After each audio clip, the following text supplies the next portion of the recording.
Thank you very much. The title of tonight's talk is Future Sex, the End of Gay, ? What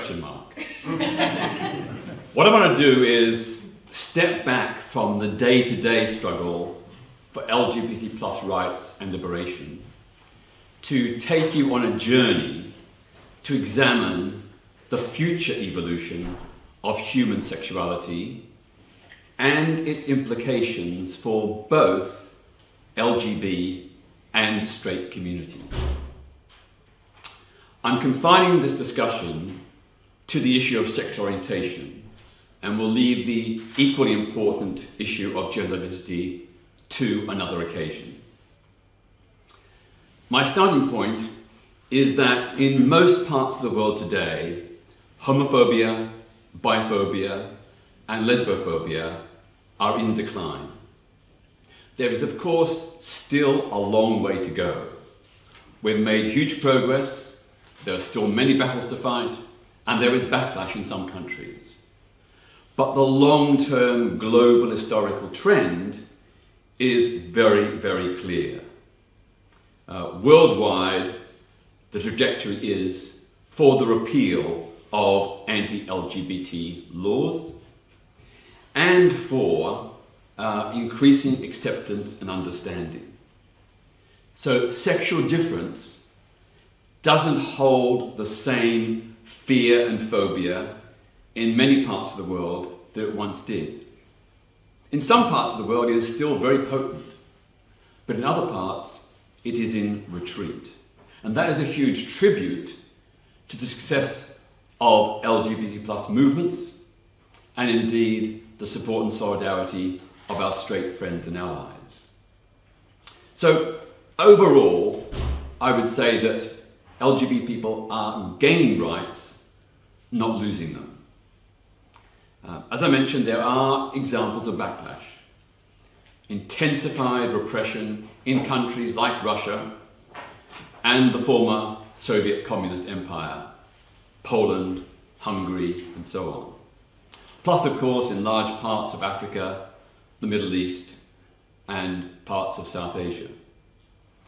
But if we take the long view, in world historical terms, LGBT attitudes and support is on the rise. Often too slowly and not nearly as fast as we would like. But overall, we are making progress right across the planet. Now this begs the question, as homophobia diminishes and as societies eventually embrace a post-homophobic culture, how will this transition to equality, dignity, understanding and acceptance affect the expression of human sexuality? Human sexuality, like everything else, is cultural. It's not fixed in stone. It has evolved over the centuries and it will continue to evolve. So let's take a look at how it might evolve in the future. I would say that if human civilization evolves into a state of sexual enlightenment, where the differences between hetero and homo no longer matter or no longer matter as much, what would this mean for the future of same-sex desire and same-sex identity? Now, we already know, thanks to a host of sex surveys, that bisexuality is a fact of life, and that even in many narrow-minded homophobic cultures, many people have a sexuality that is, to varying degrees, capable of both heterosexual and homosexual attraction. That's a reality. The surveys show that. It's also apparent that same-sex relations often flourish, albeit temporarily, in single-sex institutions like schools, prisons, and the armed forces. All of this would suggest that human sexuality may be more flexible than many people assume. If we go back to the research of Dr. Alfred Kinsey in the United States in the 1940s. His research provided the first major statistical evidence that gay and straight are not watertight, irreconcilable, and mutually exclusive sexual orientations. He found that human sexuality is in fact a continuum of desires and behaviours, ranging from exclusive heterosexuality to exclusive homosexuality. He found that a substantial proportion of the population shares an amalgam of same-sex and opposite-sex feelings and attractions, even if they do not act upon them. So, in his groundbreaking work, Sexual Behaviour in the Human Male, in 1948, Kinsey recorded that 13% of the men he surveyed were either mostly or exclusively homosexual for at least 3 years between the ages of 16 and 55. He also found that 25% of the men had more than incidental gay reactions or experiences, which amounted to clear and continuing same-sex desires. 25%. Altogether, 37% of the men that Kinsey questioned had experienced sex with other males to the point of orgasm. That's more than 1/3. And half said they had experienced mental attraction or erotic arousal towards other men, albeit sometimes transient and not physically expressed. Now that goes completely against what we are told now about the incidence of same-sex desire in our society and the possibility of that desire in our society. It's true that Kinsey's statistics on same-sex behaviour have since been criticised as out of date, exaggerated, and unrepresentative. And immediately after the war, when many men were isolated from the opportunities of sex with women, it's true that probably created a situational experience of same-sex behaviour that would not have existed during peacetime.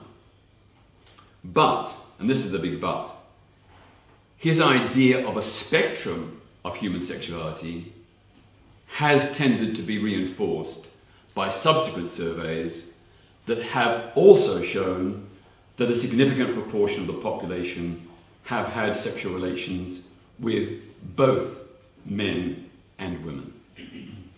So to give you some examples, a British sex survey conducted by ICM for the Observer newspaper in 2008 found that 16% of women reported sexual contact with another woman, and 10% of men said they'd had sexual contact with another man. This is way higher than the 5 to 10% statistical figure that we are told about time and time again. The Observer did a subsequent poll a few years later, I think about 2016, which revealed even greater shifts in sexual behaviour.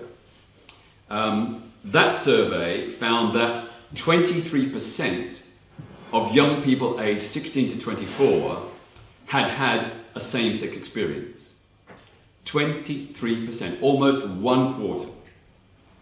Now, all these figures are much higher than the number of people who are exclusively gay or lesbian, or who define themselves as such. Much, much higher. There was also, about 4 years ago, another survey by YouGov, which found that 49% of young people in the age bracket 16 to 24 said they would not define themselves as 100% straight. That's almost half of young people saying they did not define themselves as 100% straight. They were acknowledging the possibility that they may have had an element of same-sex desire and attraction. Now, we have to face the reality. Society and culture is changing. Sexual identities and behaviour are changing. The possibility that individuals can share a capacity for both hetero and homo behaviour is an idea that was also researched and documented by the anthropologists Cullen Ford and Frank Beach. In the book they published, Patterns of Sexual Behaviour in 1965, they noted that certain forms of homosexuality were considered normal and accepted in 49 out of 76 tribal pre-capitalist societies that have been surveyed by anthropologists in the period from the 1920s to the 1950s. That's nearly 2/3 of those societies not impinged by Western influences and culture had various forms of acceptance or normalization of same-sex behavior. In some cases, including the institutionalization of these individuals as special and unique, and often being given venerated positions within those societies. They also recorded, this is Cullen Ford and Frank Beach, they also recorded that in some Aboriginal cultures, such as the Karaki and Sambia peoples of Papua New Guinea, all young men entered into a same-sex relationship with an unmarried male warrior, sometimes lasting several years, as part of their rites of passage into manhood. Once completed, they ceased all homosexual contact and assumed sexual desires for women and married them. Now, I'm hastening to add, I'm not in any way endorsing this behaviour, but I'm giving it as an example. I'm giving it as an example of the flexibility and fluidity of sexual behaviour and expression. If sexual orientation was totally biologically pre-programmed at birth, these men in these Aboriginal tribal societies would never have been able to switch to homosexuality and then back to heterosexuality with such apparent ease. This led Ford and Beach to deduce that homosexuality is fundamental to the human species, and that its practice is substantially influenced by social mores and cultural expectations. Again, this was reinforced by the Masters and Johnson US studies in the 1960s and 70s. They also concluded that same-sex desire was fundamental to the human species, and of course there's been over 500 animal studies which have shown that same-sex behaviour exists in other non-human species. So I think the evidence is very clear. Sociology, anthropology, biological science and research shows that the incidence and form of heterosexuality and homosexuality is not fixed and universal, that it varies in different societies during different epochs. Homosexuality today in Britain is very different from Tudor England or in the age of the Vikings. Homosexuality today in lots of countries is so different from the historical past. You look at homosexuality in Meiji Japan or Imperial China, very different from how it is expressed today. It also shows, I think, that the two sexual orientations, heterosexual and homosexual, are not mutually exclusive. There is a good deal of fluidity and overlap. Now, what's more, although scientific evidence shows that human sexuality is significantly influenced by biological predispositions, such as genes and hormones in the womb, other influences appear to be cultural, including social expectations, peer pressure, and the availability and opportunity for sexual release. So there's been a host of studies that show that even in very repressive Muslim societies, where sexual relations before marriage between men and women are not only frowned upon but severely punished, there is an astronomically high incidence of covert same-sex behaviour. Young men needing sexual release would never define themselves as gay or bisexual, but they have sex with other men as a form and means of sexual release. The influences that we have and experience, and the research evidences, is that these various cultural influences, in addition to the biological predispositions, will channel erotic impulses in certain directions and not others. An individual's sexual orientation is thus significantly culturally as well as biologically determined. And therefore we can conclude, I think, with reasonable degree of certainty that as culture changes, manifestations of sexuality are also likely to change. Now, the evidence I've talked about, the examples, the research, that comes from consciously recognized and admitted desires. You know, the fact there is considerable crossover between LGB and straight relationships comes from research that records what people have consciously been aware of and have admitted to researchers.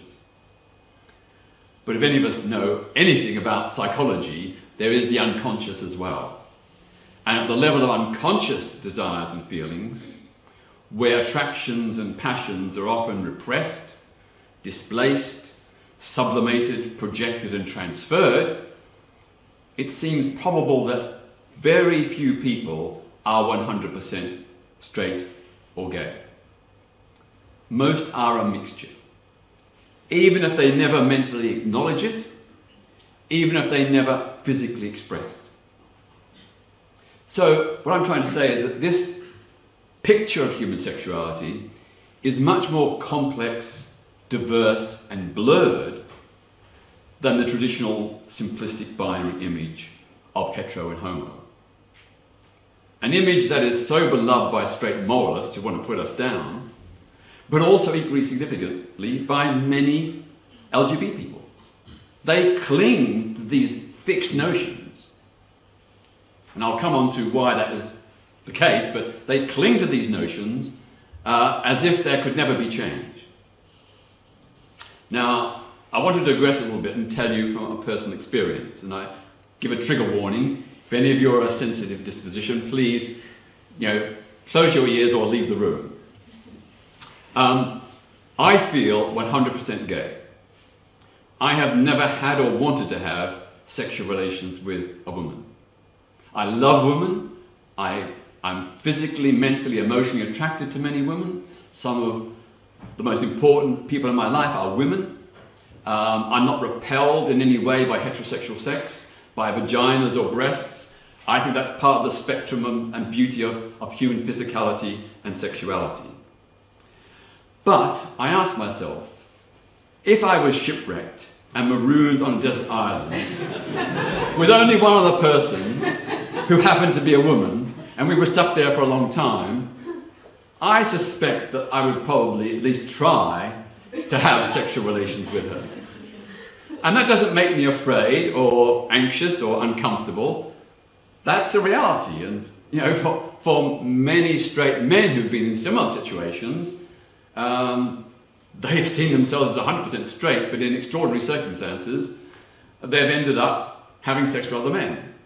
And I know quite a few, or did before they died, quite a few straight men who served in the Second World War, who saw themselves as 100% straight, but stuck in a POW camp under Japanese rule in the Pacific, had sex with other men as a release.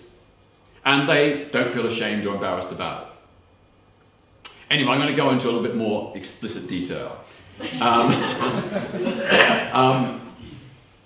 I have occasional wet dreams, and I enjoy them very much. But once I had a straight wet dream. And I have never fancied Uma Thurman, consciously, but in this straight wet dream, I was at a party, and Uma Thurman came up to me, we began chatting, and she became very amorous and started kissing me. And initially I was very shocked, and but I wanted to be polite and courteous, so I didn't pull away or push her off. But then I thought, actually, this is quite nice, you know. I'm gay, this is very strange, but I'm quite enjoying this. Next thing is, she drags me off to a little cubicle and starts playing with my genitals, and I get an erection. Shock, horror. The next thing, we start taking off our clothes. I start touching her breasts and vagina, and this is a completely new experience for me. And I remember thinking in the dream how strange this was and how unexpected and how, well, quite shocking it was. But I went with the flow. I thought, well, you know, the proof of the pudding is in the eating. So we got naked in my wet dream, and I had a raging erection.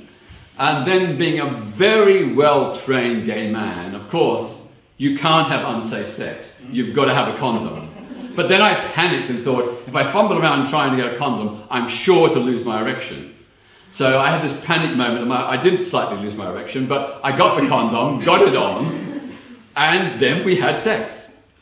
It was amazing. And I remember thinking in my dream, wow, this is just so unexpected, unusual, and I'm enjoying it. Go with the flow. I've got to tell you, the orgasm was so powerful that I woke up in bed, shaking and gasping for about 3 or 4 minutes afterwards. So I tell you that story in order to illustrate that if you're really in touch with your feelings and emotions, if you're able to dig down deep, I think a lot of us who may see ourselves 100% straight or 100% gay may actually in certain circumstances be open to a different experience. So my conclusion is that sexual expression is often situational and culturally influenced. There is an element of indeterminacy and flexibility, and this means that the present forms of homosexuality and heterosexuality are conditional. They're unlikely to remain the same in perpetuity. As culture changes, so will expressions of sexuality, as we have seen them change over the millennia of recorded history in different cultures. In a future non-homophobic society, as the taboo around same-sex relations recede, I would calculate that more people are likely to have gay sex. Even if only experimentally, even if only for a few months or years. What I think is really interesting about that prognosis is that the demise of homophobia is likely to reduce the need to assert and affirm LGBT identity. I say that because LGBT identities are largely the product of homophobic prejudice and repression. They came into existence as a self-defense mechanism against homophobia. Faced with persecution for having same-sex relations, the right to have those relations had to be defended. Hence, LGBT identity and the LGBT rights movement. In the ancient world, there was no sense of LGBT identity. It didn't exist. The Catholic Church actually had it right. They saw the sin of sodomy as an immorality that could befall any individual. The Catholic Church didn't, corral people into gay and straight. They saw that same-sex desire was an imperfection, a failing that could befall any person in certain circumstances. And I think, paradoxically, I don't often like to say this, but the Catholic Church is right. If one sexuality is not privileged over another, defining oneself as LGB or straight will cease to be necessary. It won't have any social relevance or significance. the need to maintain sexual differences, boundaries and identities declines with the demise of straight supremacism. As we evolve to a more sexually enlightened and accepting society, heterosexuality and homosexuality will begin to fade as separate, exclusive orientations and identities. They may still exist to some extent, but they won't have anything like the significance that they have today. In that situation, the vast majority of people will be open to the possibility of both opposite sex and same-sex desires, regardless of whether they act upon them. They may be open to those desires, they may not act on them, but they'll be open to the desire. And of course, the need to label yourself as LGB or straight will correspondingly decline. Because in a post-homophobic civilization, which is still a way off, but we're getting in that direction, in a post-homophobic civilization, no one will care who loves who. Sex and love will transcend sexual orientation. Sexual orientation will still be there up to a point, but it won't be the defining feature. It won't be an identity that people need to assert and affirm, because the need to affirm that will be obviated by increasing acceptance and understanding. We're not there yet, but as I said, this, I think, is the long-term historical trend. And I think to frame our movement, the goals, the objectives, the methods that we set ourselves, we have to understand the direction society is moving in. We can't fight the battles of the past based on the thinking and reality of the past. We have to look to the future. And if we look to the future, then we will be better armed and capable of remedying the remaining battles we have to fight. Thank you.